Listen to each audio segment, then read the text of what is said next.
ஸ்ரீபாதம் நம் அனைவரும் சிவாலயங்களுக்கும் வைணவ ஆலயங்களுக்கும் சென்றிருப்போம். அங்கு உற்சவத்தின் போது எம்பெருமாளோ அல்லது எம்பெருமானோ எம்பெருமாட்டியுடன் பஞ்சமூர்த்தி அனைவரும் வந்து நமக்கு அருள் பாலிக்க எழுந்தருவார்கள்.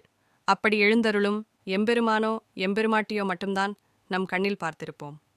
உண்மையில் வலிகளையும் தாங்கிக் கொண்டு நமக்கு இன்பத்தை தரக்கூடியவர்களைப் பற்றி ஒரு நாளும் சிந்திக்க வாய்ப்பே இல்லை. ஏனென்றால் ஸ்ரீபாத சேவை தாங்குபவர்கள் மிகவும் அதை ஒரு சிரத்தையாக கொண்டுதான் செய்கின்றார்கள். எந்த ஒரு வலியும் மனதில் வைத்து கொள்ளாமல் எம்பெருமானை தூக்குகின்றேன், எம்பெருமானை நான் தூக்குகின்றேன், அதற்கு நான் கொடுத்து வைத்திருக்க வேண்டும் என்ற ஒரு எண்ணத்தில்தான் அவர்கள் தூக்குகின்றனர். ஆனால் அவர்கள் வலி என்பது மிகவும் கொடிய வலி என்பதை சொல்லி தாழ முடியாது.